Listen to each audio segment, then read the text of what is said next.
Welcome to this explainer.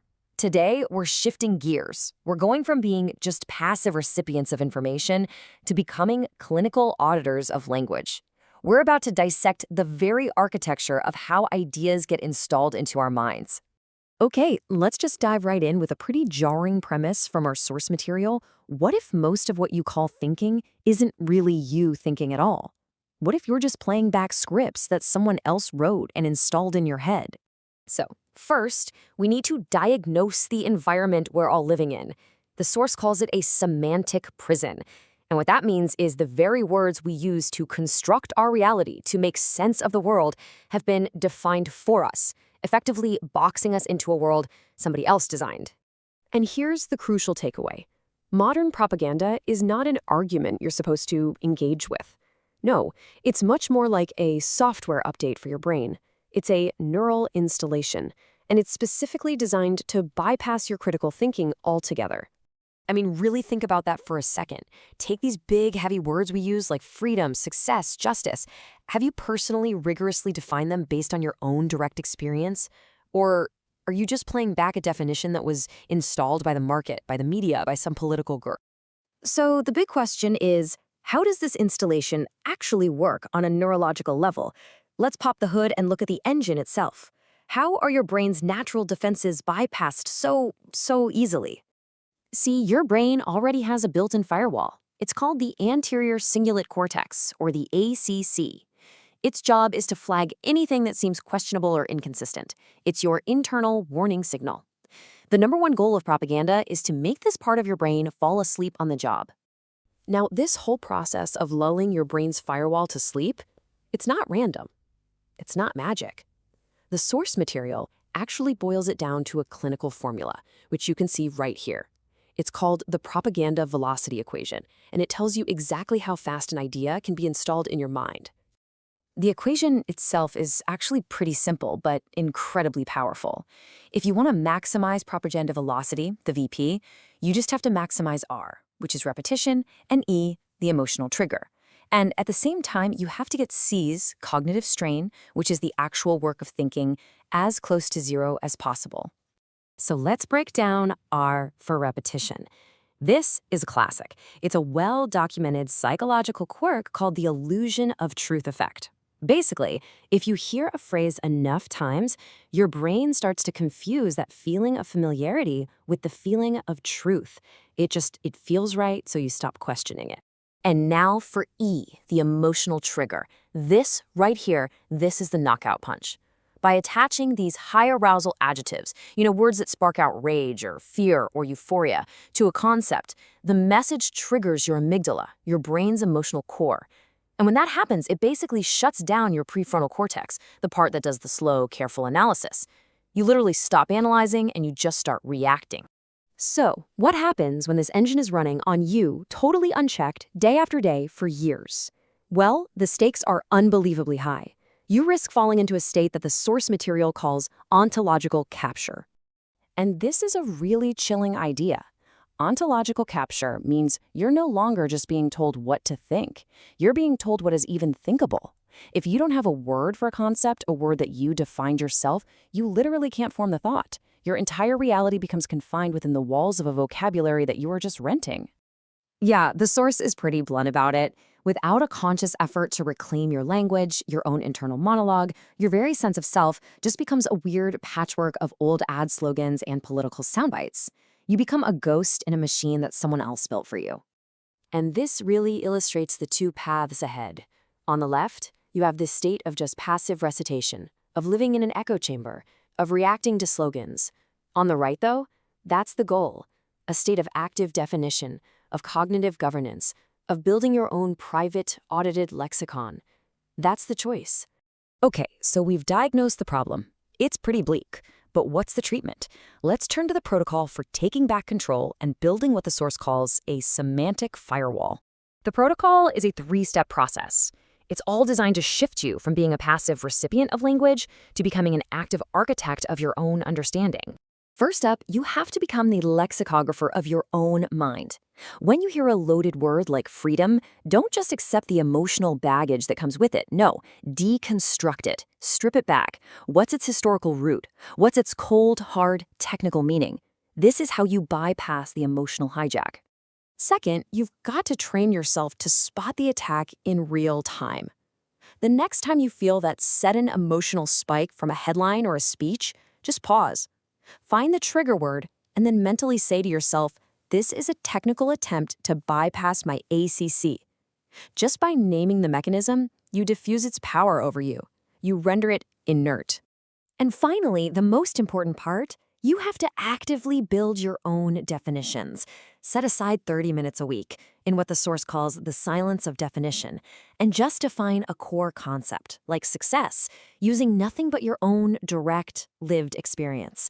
If you find yourself writing down a slogan, delete it, liquidate it. This is how you build a private lexicon that is totally, unshakably your own. So, what's the whole point of this protocol? What's the ultimate aspiration? It's to achieve what our source calls a sovereign mind, to become the true and only architect of your own reality. So what does this sovereign mind actually look like in practice?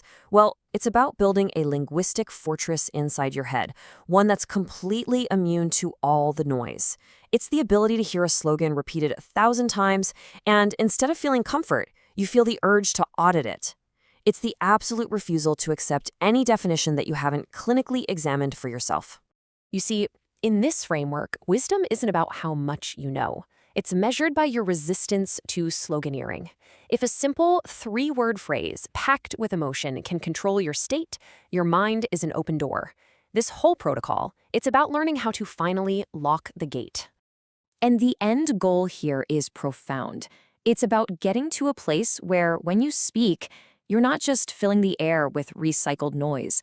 You are consciously, deliberately, defining the very architecture of your world with words that are, at long last, truly your own. And all of this leaves us with one final crucial question to think about.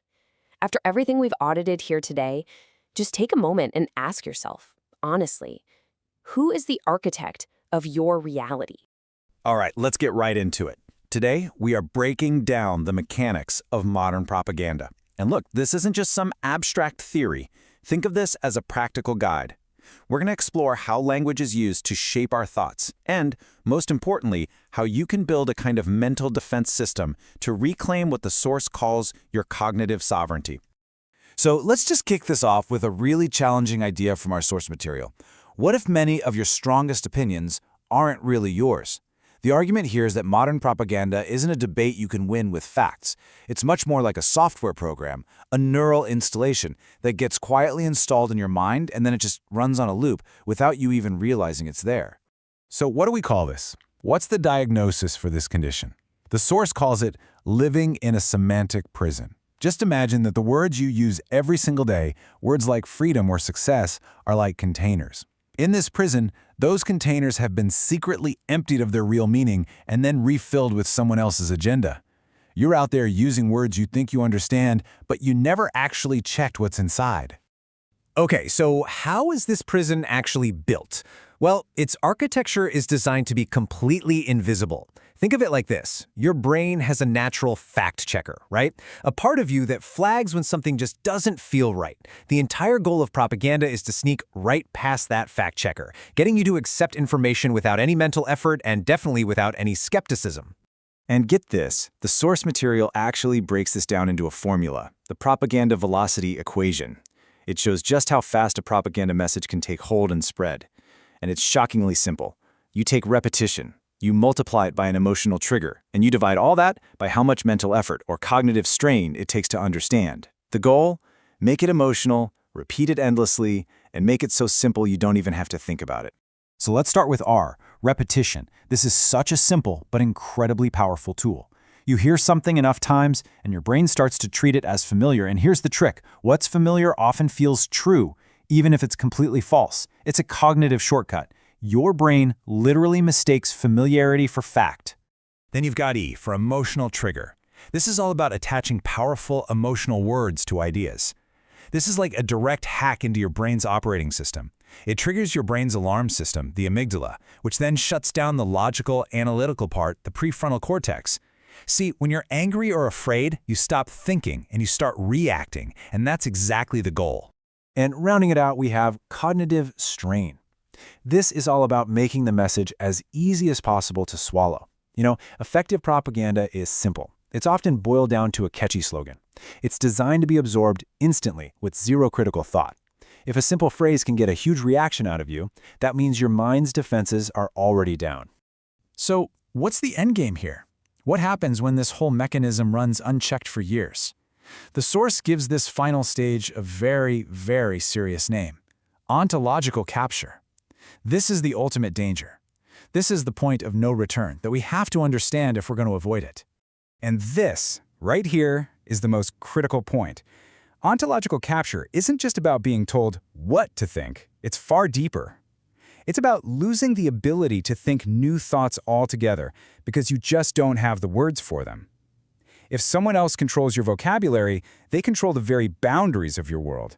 It's not controlling thought, it's controlling what is even thinkable in the first place. This slide just illustrates the personal cost so perfectly. You become a ghost in your own head, living in a reality that you've basically rented from advertisers and political operatives. Your inner voice, it isn't your own anymore. It's just a mashup of slogans and talking points. Your opinion ends up being just a linguistic virus, a high-arousal pathogen that is successfully taken over. So here it is. This slide just lays out the choice we all have, plain and simple. On one side, you've got passive recitation, just parroting slogans, living in that rented reality. And on the other, you have active definition, building your own understanding of the world, taking back control of your own mind. That's the choice. Okay, that was heavy. We've diagnosed the problem, we've looked at the mechanism, and we've seen the consequences. So now what? Let's talk about the solution. The source doesn't just leave us with the problem. It gives us a clear set of instructions, a practical method it calls the Semantic Firewall protocol. This is how you secure your mind. The protocol has 3 steps. You can really think of it like installing a security update for your own brain. First, we're going to deconstruct words. Second, we're going to learn to spot and label attacks in real time. And third, we're going to build our very own secure vocabulary. All right, step 1, the root audit. The next time you hear a big, emotionally charged word, like freedom or justice, just pause. Don't accept today's loaded-up meaning. Instead, do some digging. What did that word originally mean? By going back to the root, you strip away all the emotional manipulation, and you can see the concept for what it really is. Now for step 2, and this starts with a question for you. I want you to really think about this. The last time you were watching the news or just scrolling online, and a word or a phrase gave you a jolt, that sudden spike of anger, or maybe even satisfaction, what is that feeling? What's actually happening inside your head in that moment? That feeling? That's your alarm bell. It's an alert that something is trying to bypass your rational mind. And your countermove is to simply label it. In your head, you just say, okay, that word was technically designed to trigger an emotional reaction and shut down my critical thinking. Just by identifying the tactic as it's happening, you break its spell. You see the trick for what it is. And that brings us to the final proactive step, the silence of definition. The source suggests taking time each week to define some big concepts for yourself. What does success actually mean to you? Value, truth. The crucial rule here is to use only your own experiences and observations. And if you find a slogan or a cliché creeping in, you liquidate it. This is how you build your own private lexicon, a mental fortress that simply can't be breached. So, you do all this, what's the payoff? What's the end result of practicing this protocol? Well, it's not just about defending yourself from bad ideas. It's about building something new and powerful within yourself. It is, as the source calls it, the complete reclamation of your cognitive sovereignty. And the source material puts a pretty stark deadline on this. It says that by age 45, a person who hasn't done this work, who hasn't built their own personal dictionary, is essentially a ghost. They're just a collection of other people's ideas running on their brain's hardware. It's a provocative idea, for sure, but it's meant to create a real sense of urgency. But for anyone who puts in the work, the outcome is, well, it's profound. You effectively build a linguistic fortress. Your mind is no longer a public park where anyone can just show up and plant their ideological flag. Your thoughts and the words you use to form them become your own. You become immune to the daily noise because you've defined the terms of your own reality. And this really brings us to the final transformative idea here. When you do this, the entire purpose of your language starts to shift. You stop speaking just to fill the silence, just to make noise. Instead, you speak with intent to build and define the very architecture of your own world. You are finally and truly sovereign.